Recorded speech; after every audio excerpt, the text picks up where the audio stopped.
Eu quero ler com você aqui, Colossenses capítulo 3, versos 9 e 10, que diz assim: vocês já se despiram do velho homem e se revestiram do novo, o qual está sendo renovado em conhecimento à imagem do seu Criador.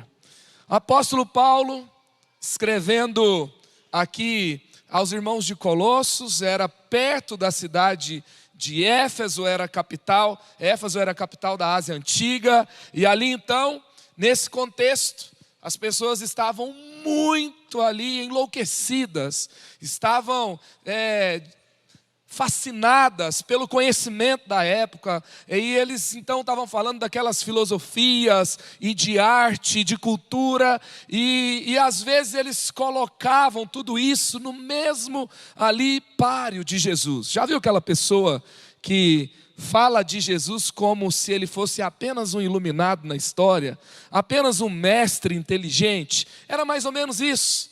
E aí Paulo vai dizer que vê-lo como alguém especial não era suficiente, que ele estava acima de tudo e de todos, que por meio dele tudo que existe foi criado e somente nele encontra propósito. E aí então, quando chega aqui no capítulo 3, ele faz algo que é muito importante: não adianta remover o velho, você tem que se revestir do novo. Você tem que viver o novo de Deus. E aí ele vai dizer: quando você se rende a Jesus, não mudou só seu domingo à noite, mudou seu estilo de vida. Mudou, sabe, a profundidade da vida cristã não é do quanto o domingo foi forte, mas é o quanto a segunda foi relevante. O quanto depois que nós buscamos mais a Deus, chegou em casa um pai melhor. Chegou naquela empresa alguém que é cheio do Espírito Santo e por isso tem boas ideias, ama as pessoas e reflete o reino de Deus em tudo o que faz. E aí então, eu gosto como Paulo, ele chama a Deus aqui, porque ele poderia chamar, quantos nomes tem Deus, não é verdade? E ele chama Deus de Criador. E ele fala então: despida o velho, lá no começo do capítulo, do versículo 9, e lá no versículo 10, revestir-se do novo. Aí fala sobre uma experiência de continuarmos sendo renovados, e temos uma referência à imagem do seu Criador. E eu vejo aqui Paulo comparando a experiência cristã a uma experiência de reinvenção, de inovação. E aí, quando eu falo de criatividade, talvez você pode me perguntar: eu não estou numa palestra de faculdade, eu não estou numa palestra do mundo executivo, eu estou numa igreja, e também eu não está aqui apenas o grupo de música, que por sinal ministraram com muita excelência nessa noite.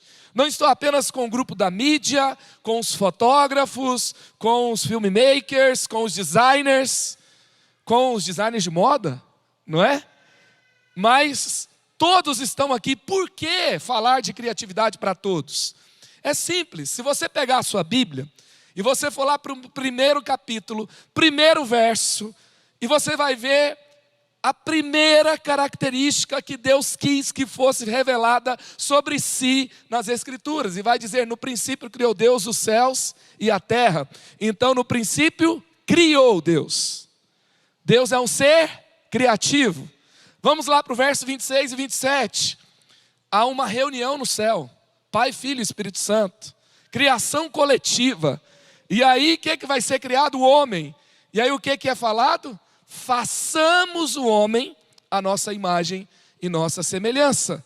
Então você já percebe aqui que Deus é um ser criativo e você foi feito por Deus à imagem dele. Logo, o que você pode imaginar? Quem se considera criativo aqui? Levanta a mão. Quem fala assim: não é muito a minha área? Não sou não. Tem uma galerinha aí, ó. Deixa eu te dizer, nós normalmente atribuímos a criatividade a uma pessoa que tem um talento especial, não é verdade?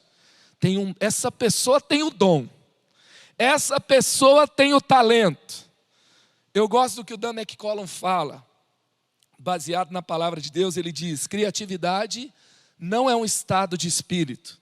Criatividade não é um dom, é a própria natureza de Deus dentro de você. Coloca a mão no seu coração. Vamos fazer um coach do bem aqui agora, tá? Fala assim: eu sou criativo. Eu sou criativo. Quem está dizendo isso é a palavra de Deus. E, queridos, quando nós começamos a aprofundar nesse contexto de criatividade, por exemplo, nós temos dois elementos que representam a nova aliança, que nós celebramos a ceia do Senhor, normalmente todo mês. Quais são esses dois elementos? O pão e o vinho. E Deus não escolheu que fosse, por exemplo, a uva e o trigo. O que é a uva e o trigo? O que ele fez? O que é pão e o que é vinho? Arte culinária. É o que nós fazemos a partir do que Deus fez.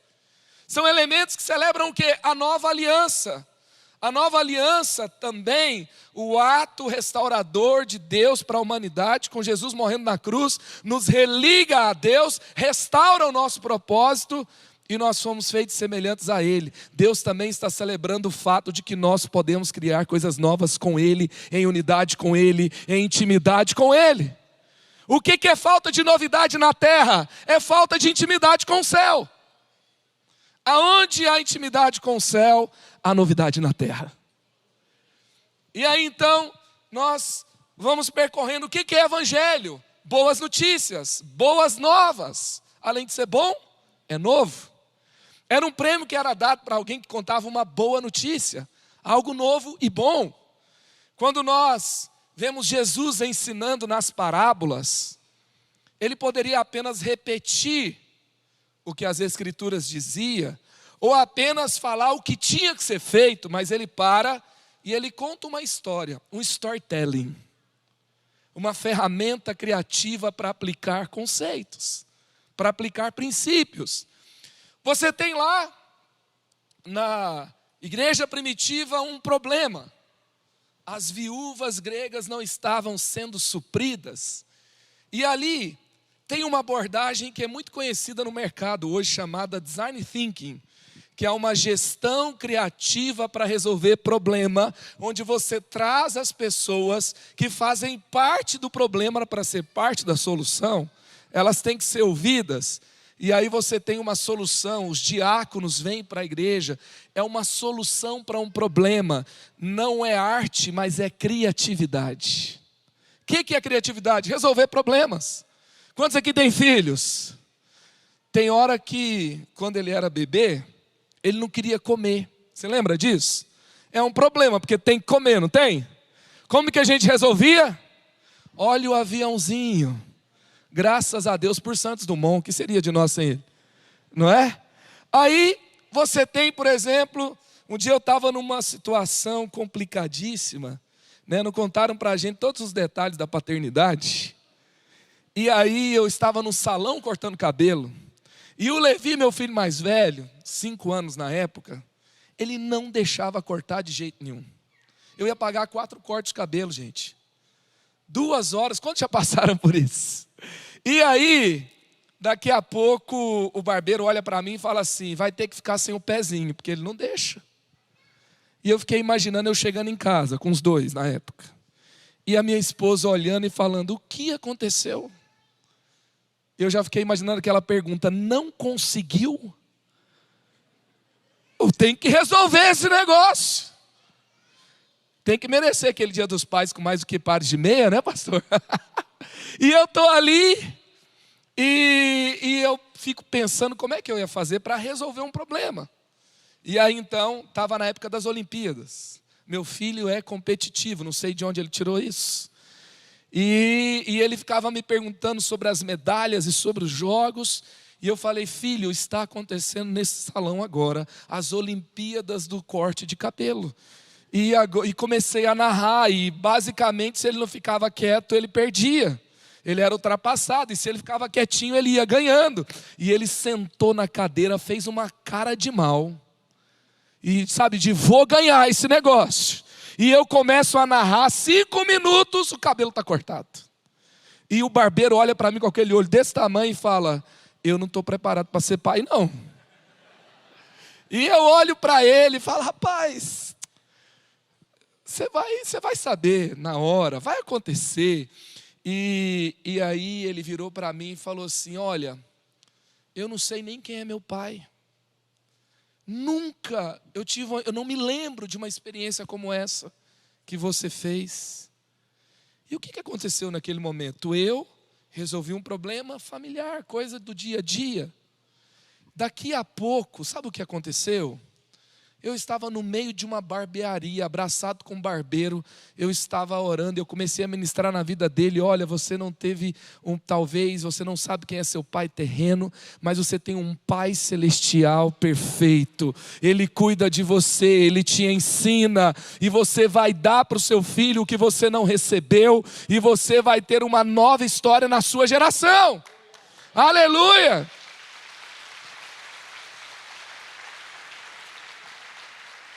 E eu fiquei pensando sobre essa história, uma ideia tão simples.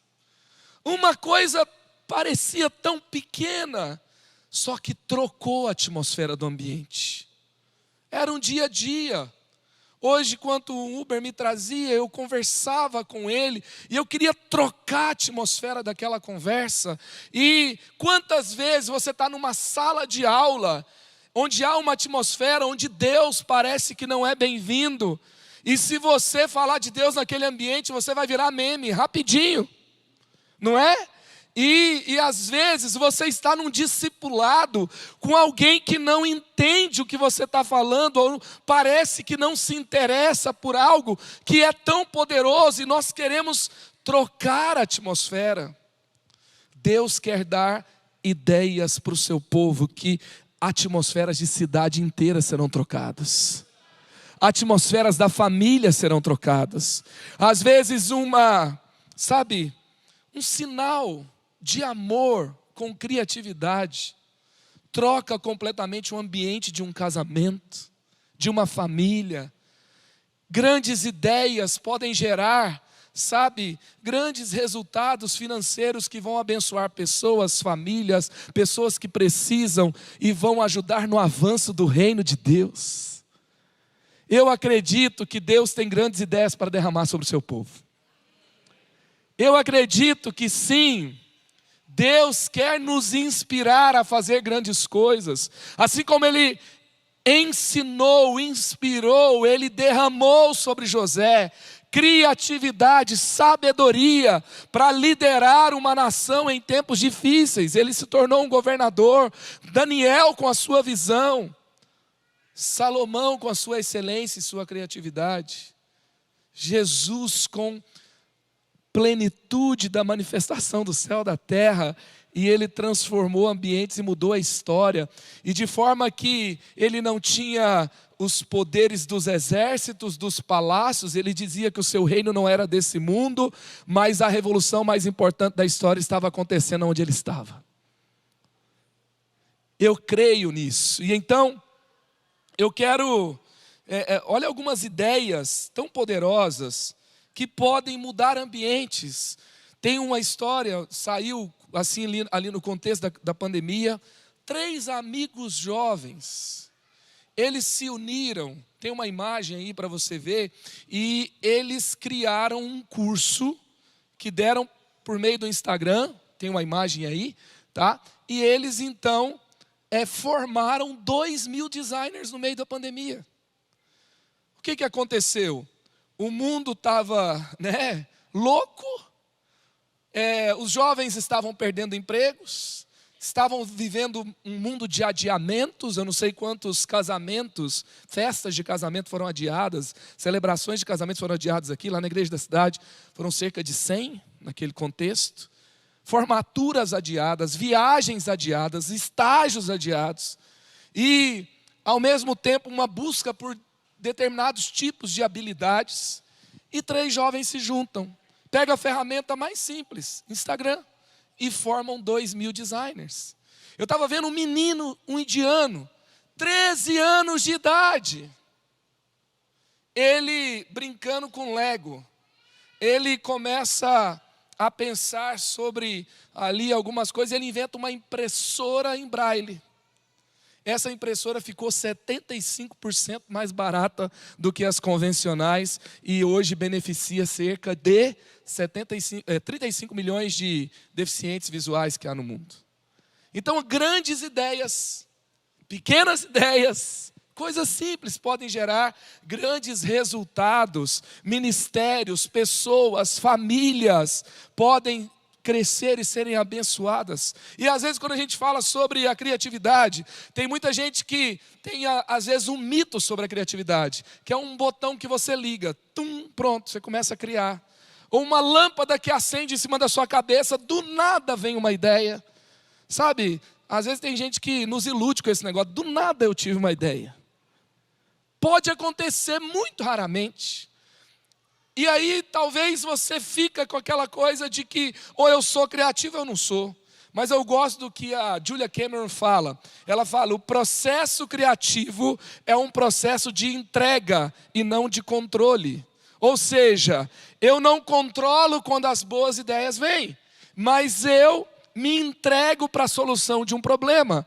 E ali uma boa ideia pode acontecer. Então, basicamente o que é?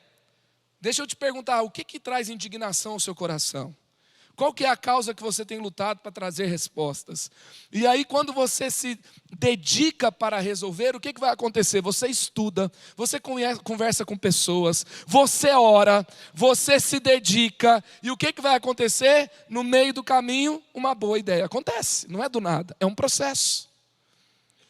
E nós podemos então, a questão não é, eu sou criativo ou eu não sou criativo. A questão é, eu tenho manifestado essa natureza de Deus na minha vida ou não? Onde eu parei de criar? Onde eu parei de acreditar que eu era criativo? Eu tenho ativado, eu tenho buscado ter boas ideias onde eu estou? E eu queria compartilhar com você 5 pontos para você ativar a criatividade na sua vida. E o primeiro deles, ativar a criatividade na sua vida é sobre o quê? É despertar a alma para sentir e criar com Deus. É despertar a alma. Salmo 57, 8. Acorde, minha alma. Acordem harpa e lira. Vou despertar a alvorada. Davi está falando a sua alma como se ela estivesse dormindo. Qual que é o contexto que ele está? Salmo 57, quando você lê, tem guerra, tem perseguição, tem traição, problema para todo lado. E nesse contexto você fica mais frio, você se coloca dentro de um modo de vida de sobrevivência, onde o alvo é sobreviver. E aí você para de pensar naquilo que você poderia fazer, no que você pode mudar. Queridos, quando nós olhamos a criação, que não é só sobre funcionalidade, não é só sobre a chuva que cai na terra para produzir fruto, para você poder comer, ou sobre um equilíbrio de um ecossistema para que você tenha um habitat saudável, mas tem cor, tem forma, tem beleza, tem cheiro, não é verdade? Tem coisas que falam a sua alma. Pensa no sabor de um alimento que você gosta, não sei se você está com fome agora, mas naquele gelato delicioso, aquele café de grão especial moído na hora, feito do método que você gosta, tem sabor, para você se deliciar, para você sentir o cheiro, aguçar seus sentidos. A criação tem tudo isso, e Deus te colocou uma alma. Tudo isso nos mostra, você não foi feito apenas para sobreviver, você foi feito para reinar com Cristo. Amém? Então assim, apenas os seres humanos são criativos. E por isso você tem uma alma. Por isso você tem um sistema de aprendizagem única que Deus te deu. Você já viu um João de Barro fazer uma casinha? Aí ele pega e constrói um andar de cima para alugar para outra família de João de Barro, que não tem condições? Ele só sabe fazer aquela casinha. Está no script, está na programação dele. Quem vai fazer coisas diferentes? Já viu assim uma vaca mugir com sotaque na Europa e outro no Brasil? Não tem. Por quê? Porque agora no Brasil, você vai em lugares diferentes, parece que é outro idioma, não é? Às vezes eu converso com português, eles falam assim: vocês estragaram o nosso português. Aí eu falo: vocês roubaram o nosso ouro, então agora a gente estraga o seu português. Brincadeiras à parte, mas a gente fala o quê? A gente percebe o quê? Aonde a gente está, nós mudamos, nós temos sotaque, nós somos únicos. E Deus colocou uma alma para você sentir. Por que Davi fala assim: olha, traga harpa, traga lira, traga música, traga poesia. Quando ele fala acordar a alma, despertar a alvorada, antes ele estava no modo sobrevivência, era guerra. Agora ele está falando, Deus interviu e ele está falando: traga harpa, traga lira. Vamos trazer para o nosso contexto? Boleto para pagar, problema de relacionamento. Eu tenho 3 filhos, quando termina tudo bem, a gente já dá glória a Deus. Todo mundo dormindo na cama bonitinho, ufa, né? E você vai ali dia após dia, e você pode entrar no modo sobrevivência rapidinho. E aí às vezes você tem uma alma que adormeceu. Quando a sua alma está dormente, nada fala com você. A música não fala, a pregação não fala, a leitura que você está fazendo não está falando. Aonde você vai, você tem uma rigidez, uma frieza, você se torna cético. Agora, quando a sua alma está viva, você vai assistir um filme de Minions com seu filho, você fala: uau, que ideia fantástica. Deus fala com você, ou não é? Você vai no shopping, você vê uma vitrine e você fala: é uma ideia para o vídeo que a gente vai fazer. Você vê um pôr do sol, você chora. Quando a sua alma está acordada, é diferente. E eu quero declarar em nome de Jesus: Deus está despertando almas nessa noite. Sabe, a Úrsula Le Guin, ela fala que o adulto criativo é a criança que sobreviveu. Conta um problema para o seu filho. Pode ser o problema mais impossível que seja. Ele vai dizer: faz isso que vai dar certo.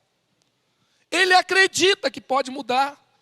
E talvez você deletou aquele projeto.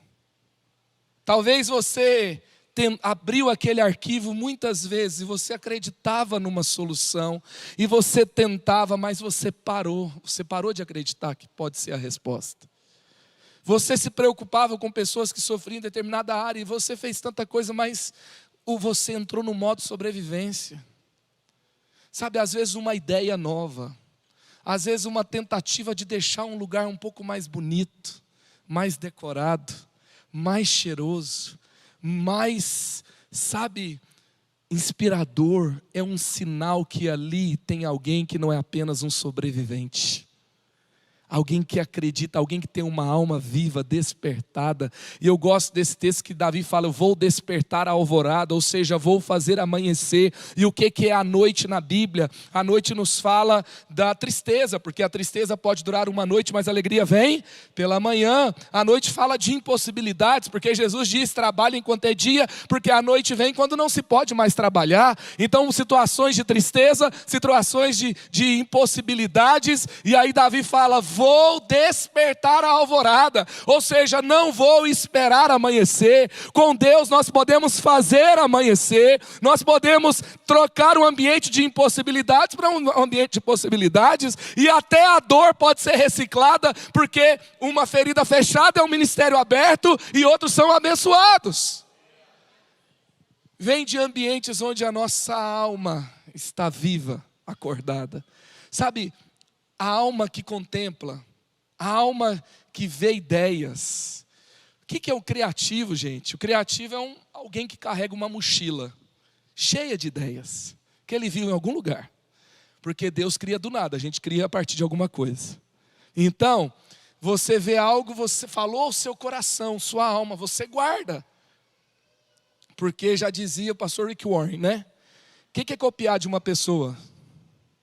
Plágio. O que é copiar de 3? Pesquisa. E copiar de 10? Criatividade. Ou combinatividade. Entendeu? Ou seja, se você não está contemplando, se não está falando ao seu coração, você fica sem ideia. Jean-Luc Godard fala assim: o importante não é de onde você tira a ideia, para onde você leva. Eu estava vendo uma história de uma bailarina que se casou com um médico. E ela se dedicou a resolver um problema, que é o tratamento de câncer para infantos juvenis. E ela então cria um hospital, ela junta pessoas, ela permanece curiosa, ela permanece em busca de soluções.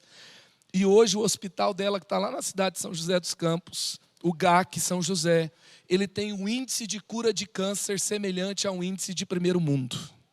No Brasil, 50 e poucos %, no GAC São José, está lá para 70 e poucos %. Uma bailarina. E eu perguntei para ela: Rose, como isso aconteceu? E ela fala sobre ela visitar hospitais ao redor do mundo inteiro. Ela conversar com pessoas ao redor do mundo inteiro e colecionando ideias. Ei, Deus quer fazer de você um colecionador de ideias do céu. Porque Deus se revela em mais lugares que às vezes até a gente está disposto a reconhecer. É tempo de você ter uma alma viva, acordada, para criar. E porque, sabe, quem não contempla não cria. E tem outra lição: quem não descansa não contempla. Por isso que você precisa cuidar da sua saúde e cuidar do seu corpo, para você também manter-se conectado com as ideias do céu. Segundo, ativar a criatividade na sua vida é descobrir o que faz você único. Descobrir o que faz você único. Salmo 139, versos 13 e 14. Tu criaste o íntimo do meu ser e me teceste do ventre de minha mãe. Eu te louvo porque me fizeste de modo especial e admirável. Tuas obras são maravilhosas. Digo isso com convicção. Eu queria que você virasse para a pessoa que está do seu lado e você falasse: você é incrível. Se está rolando aquele clima, você sentou perto dela, aproveita o que eu estou te falando, né? Os solteiros aí. Mas o que Davi reconhece aqui, gente? Davi reconhece que Deus nos fez de uma forma extremamente especial e maravilhosa. Tem uma versão que fala assim, que nós somos feitos de uma forma assombrosamente maravilhosa. Deus colocou coisas tão únicas na sua vida. Eu tenho um amigo que trabalha, ele trabalha no bloqueio criativo das pessoas. E ele chegou a uma seguinte conclusão: que a maioria das pessoas pararam de ser criativas quando elas começaram a se comparar com outras pessoas. Sabe aquele negócio? Eu não desenho tão bem, eu não danço tão bem, eu não sou tão bom assim, eu não escrevo tão bem assim, não é tão legal, olha o que ele faz. E hoje em dia você tem um negócio chamado redes sociais, e você vê umas fotos lindas, cheias de filtro. Nas fotos não tem um remédio que toma, nem como é que está as lutas que passa. Mas está lá aquela vida perfeita que você gostaria de ter. E aí você olha e você começa a se achar pequeno. Você começa a se achar inútil. Você começa a se achar irrelevante. E aí você desiste de algumas coisas. E nós temos também um sistema educacional que ele é superficial para reconhecer as inteligências que Deus colocou na nossa vida. Em cada pessoa. E sabe, uma vez o Dr. Augusto Cury falando, ele falava que há uma alta porcentagem de crianças que receberam um diagnóstico de autismo que não tinha autismo. Era, na verdade, um caminho mais fácil para taxar alguém que era diferente, que tinha uma inteligência diferente. Até a metodologia do QI, por exemplo, hoje, ela já não é, esse coeficiente de inteligência, ele já não é unânime, ele já é muito questionável, porque ele não avalia profundamente diversos tipos de inteligência. E eu gosto da história da Gillian Lynne, é tão especial. Ela, uma criança em Nova York, ela não conseguia se desenvolver na escola, ela recebeu então ali um estímulo para que os pais fossem atrás do que ela tinha. leve a sua filha para ver o que ela tem. A mãe dela leva ela para uma neuropsicopedagoga e ela começa a fazer diversos testes com a filha dela. E em um dos testes, lá já adiantado, a criança é deixada sozinha na sala, a mãe sai da sala junto com a doutora, começa a olhar, ela não sabe que está sendo observada, uma música entra na sala, eles colocam a música na sala e a criança começa a dançar. A mãe assustada olha para a doutora e fala, o que a minha filha tem? A doutora olha para a mãe e fala assim, olha, ela não tem nada, coloca ela numa escola de dança. Quem se tornou Gillian Lynne? Coloca a imagem para mim, por favor. Gillian Lynne se tornou a coreógrafa de Fantasma da Ópera. A coreógrafa de Cats. Alguém que um sistema educacional vai dizer, não aprende, não é inteligente, não se desenvolve, não tira boas notas. Não é que ela não era inteligente, ela tinha dificuldades de concentração, ela tinha uma personalidade diferente, mas ela era inteligentíssima. Quando você olha, por exemplo, as teorias das múltiplas inteligências de Howard Gardner, coloca para mim, por favor, as inteligências múltiplas de Howard Gardner. Você tem aí diversos tipos de inteligência. Você tem a inteligência interpessoal, que é a pessoa extremamente relacional, um verdadeiro RP. A intrapessoal, que é aquele que conhece profundamente a si mesmo, é a inteligência emocional. Você tem a linguística, a pessoa que tem uma capacidade gigantesca para se comunicar, para se fazer ser entendido, de aprender um novo idioma. Tem também a lógico-matemática. Gente, tem gente que gosta de matemática, tá? Tem alguém que gosta de matemática aqui? Levanta a mão. Olha que legal, tá tudo bem, né? Gostar de matemática e é ótimo. E você vai ter grandes soluções para várias coisas onde você está, amém? Aí eu fiz isso com juniores esses dias, aí um menino falou assim, não tem ninguém. Eu falei, tem, e aí a gente orou lá e foi muito legal. Tem a musical, naturalista, corporal sinestésica, espacial. A corporal sinestésica é dos atletas. E aí você tem a existencial, são aqueles que têm pensamentos profundos sobre a existência, que fazem perguntas que às vezes bugam a gente, né? Eu tenho um filho, Samuel, cheio das perguntas. Ele pergunta, pai, existe preto claro? Pai, existe branco escuro? Ele está falando de cores. Outro dia a gente estava no trânsito, pai, quem criou o trânsito? Na verdade a pergunta era, por que Deus criou o trânsito? Um Deus bom criou uma coisa ruim? Eu falo, filho, foi a gente que criou. Aliás, é por isso que é ruim, né? Aí, ele, não, mas por que Deus fez? E o carro parava todo dia no mesmo lugar, até que um dia ele fala, pai, eu já sei quem criou o trânsito. Foi o diabo que criou esse negócio, né? Outro dia ele se arrumando para sair, pai, por que inventaram esse negócio de ficar bonito? Para quê? Entendeu? Então, e tem as pessoas que vão tendo essa habilidade desde pequenos para pensar nas coisas existencial. Eu não sei qual a inteligência que você tem, mas deixa eu te pedir um favor hoje. Não se compare, se descubra. Quem não descobre a grandeza do que Deus colocou na sua vida, vai ser uma mera cópia de qualquer outra pessoa, de qualquer coisa. Descubra a grandeza do que Deus colocou na sua vida. E assim você vai fluir profundamente na plena capacidade do que Ele colocou em você. E grandes coisas vão surgir. Aleluia! Sabe, às vezes a gente quer formatar demais. Ei, quem aceita rótulo é garrafa. Filho de Deus tem identidade. Sabe? Você não é embalagem para ficar aceitando rótulo. Sabe, está tudo bem, não queira ser outra pessoa não, seja você mesmo. Deus não pode abençoar quem você quer ser, Deus só pode abençoar quem você é. Sabe, você não pode agradar a todo mundo, mas você pode agradar a Deus.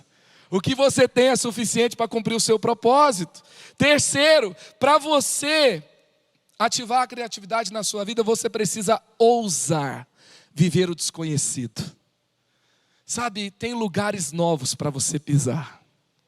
Tem lugares novos para você andar. Como Deus fez com o povo de Israel, sob liderança de Josué.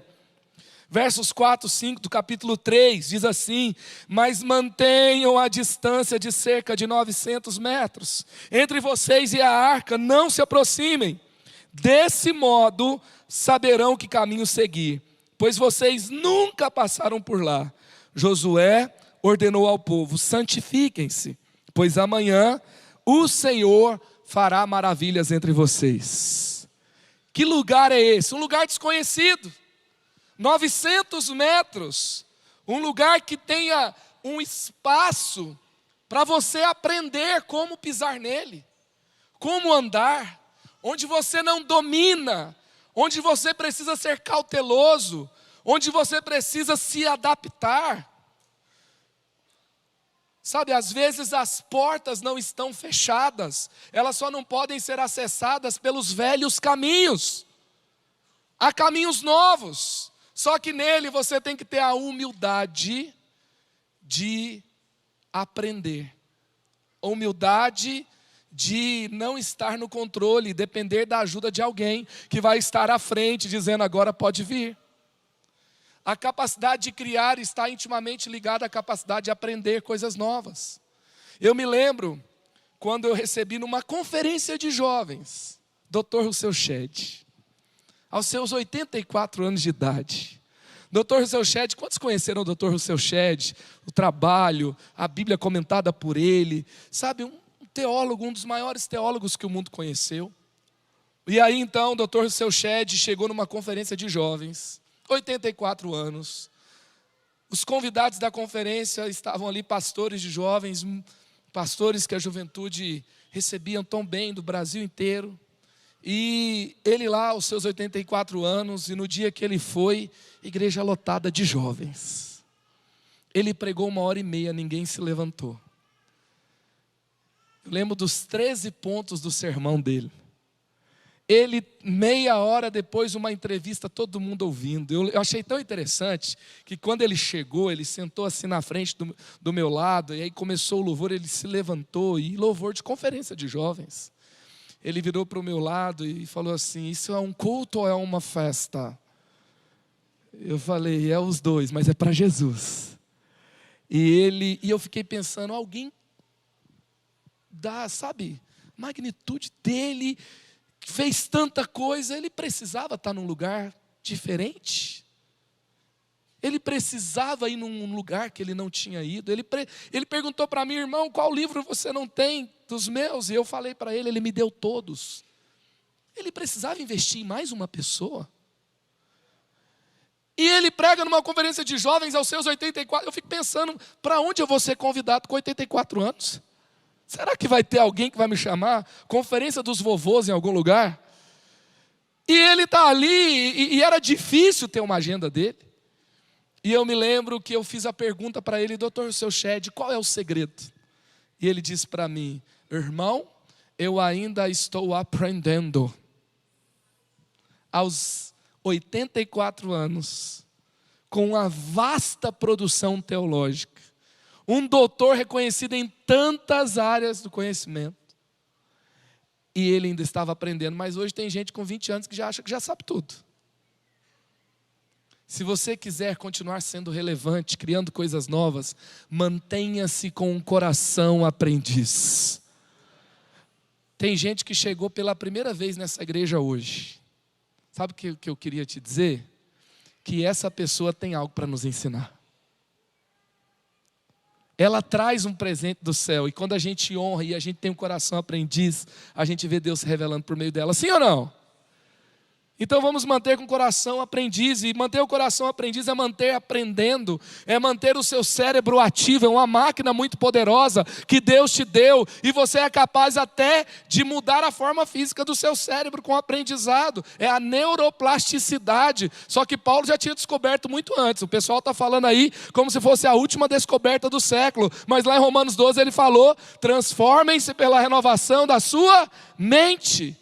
E aí então, só que isso vem quando nós removemos o velho e nos colocamos numa rota de aprendizado. Então, deixa eu te dizer uma coisa: aprenda um novo idioma.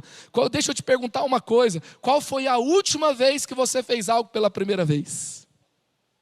Se você quiser viver coisas novas de Deus, faça coisas pela primeira vez. Muda nem que seja seu cabelo. Volta naquele restaurante que você pede o mesmo prato, pede um prato diferente.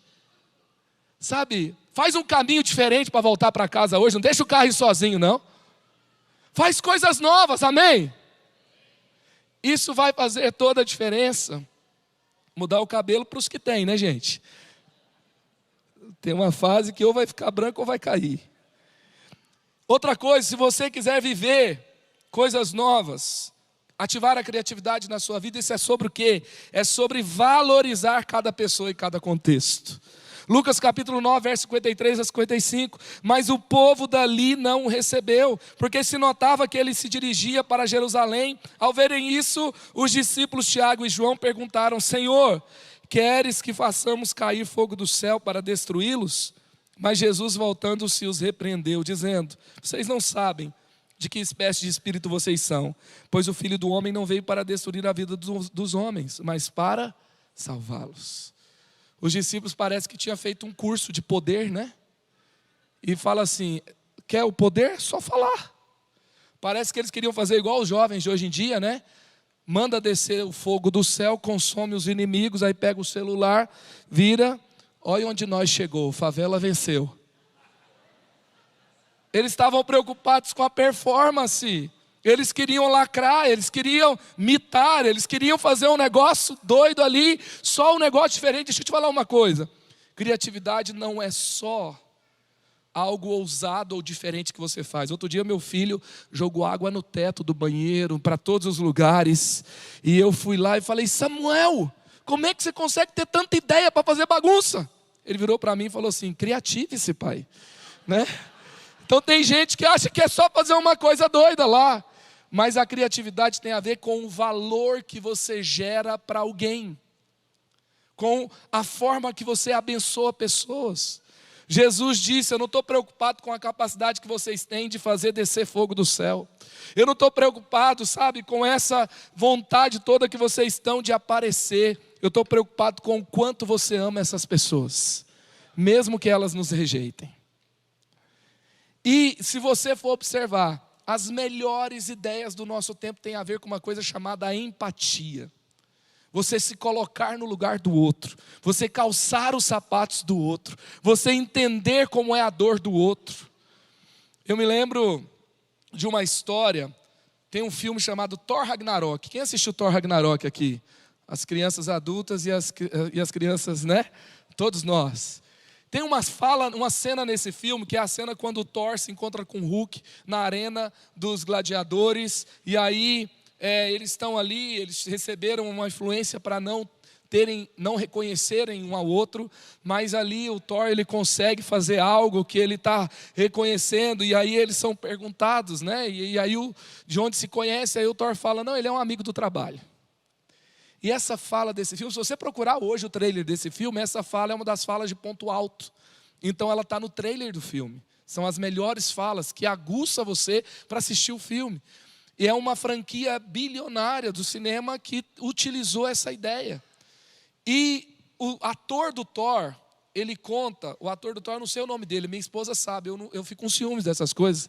Mas ele conta como foi criada essa cena. Ele fala que a equipe recebeu um grupo de crianças de uma ONG chamada Make-A-Wish, que é uma ONG que realiza desejos de crianças em estado já de tratamento paliativo. São crianças em estado terminal de tratamentos, às vezes, de câncer, de leucemia, e eles fazem um desejo e eles realizam. Então, o desejo delas era conhecer os Vingadores, e elas foram levadas para a cena do filme. E aí depois eles vão conversar, e muitas falas desse filme foram feitas por improviso. E aí então, o ator do Thor travou nessa cena, e aí depois eles foram conversar, e aí uma criança que estava visitando o set de filmagem fala assim: ô tio, por que você não fala que ele é seu amigo do trabalho? Sabe quando você está na feira com seu pai, ele encontra uma pessoa, não para de falar, e depois você pergunta: pai, quem que é? Ele fala: meu amigo do trabalho. Aquela coisa assim, a criança tem isso na vida dela, e o filme é feito para ela. E aí então, eles aceitaram aquela ideia, e foi uma fala criativa do filme. E quando eu vi essa história, eu fiquei pensando, às vezes, Deus não nos dá algumas ideias porque a gente não está disposto a colocar um pequenino na cena. um pequenino, sabe, que vai falar, que vai trazer uma ideia. Equipes mais diversificadas são equipes mais criativas. Quando você ouve mais pessoas, mais ideias acontecem. Então comece a observar, comece a conversar mais, comece a ouvir mais e grandes ideias vão vir. E por último, ativar a criatividade na sua vida é aumentar a intimidade com o Criador. É estar mais próximo da fonte criativa. Sabe? 1 Reis 10, 4 e 5. A visita da rainha de Sabá, Salomão. O que aconteceu? Ficou como fora de si, vendo, pois, a rainha de Sabá toda a sabedoria de Salomão e a casa que edificaram. E nesse texto, quando você lê o verso 4 inteiro e o verso 5 inteiro, você vai ver o que ela viu. A comida de sua mesa, a arte culinária. O lugar dos seus oficiais, design de interiores. Vai falar sobre as construções, sobre os jardins, ou seja, arquitetura e urbanismo, o lugar do serviço dos seus criados, os trajes deles, serviço de qualidade, trajes, os copeiros, o holocausto que servia ao Senhor. O que é isso?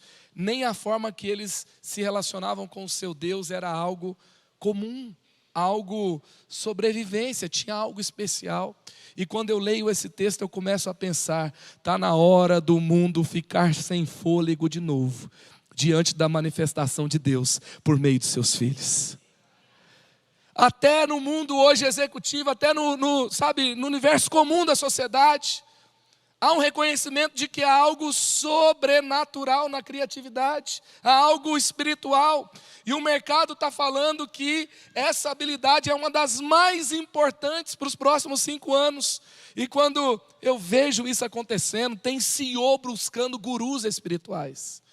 Pessoas daquela espiritualidade esquisita que eles acreditam que eles vão ser mais criativos e vão ter boas ideias, vão gerar mais riqueza por meio disso.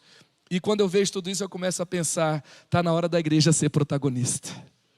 Está na hora de você brilhar a luz de Cristo, onde você está também, por meio das grandes coisas que você pode fazer por meio dele, por ideias que ele vai te dar. E eu queria falar para você uma frase do Sir Ken Robson. Ele fala assim: para a maioria de nós, o problema não é que almejamos alto demais e fracassamos. É exatamente o oposto. Nosso objetivo é muito baixo e temos sucesso. Quando eu falei que Deus quer restaurar a sua capacidade de sentir, despertar a sua alma, se prepare para começar a ter sonhos mais ousados. Se arriscar em algumas áreas que talvez você não tenha se arriscado. A tentar se envolver para resolver problemas que são tão, importantes para serem resolvidos, mas que muitos já desistiram. Vai ter alguém ali que não está vivendo como um desistente, alguém que tem a fonte do céu, alguém que conhece o Criador, alguém que tem intimidade com Jesus, alguém que ama pessoas e alguém que vai fazer a diferença, que vai trazer aquela ideia do céu. Eu vejo uma explosão criativa do céu visitando o seu povo nesses dias, para fazer o que nunca fez, para ganhar pessoas para Jesus como nunca, para também servir pessoas e a sociedade com o amor de Deus de uma forma linda e nova e poderosa. Eu creio que Deus está nos chamando hoje para viver o que Ele nos fala ali em João 14, 12. Olha o convite de Jesus: digo a verdade, aquele que crê em mim fará também as obras que tenho realizado, fará coisas ainda maiores do que estas, porque eu estou indo para o Pai. Queridos, Deus te chamou para o inédito. Eu gosto daquela oração, faz o novo. Na verdade as pessoas falam faz de novo, né? E Jesus fala mesmas obras, então nós vamos orar faz de novo. Mas Ele fala obras maiores, então vamos orar então, faz o novo também, Senhor. Faz o novo aonde eu estiver.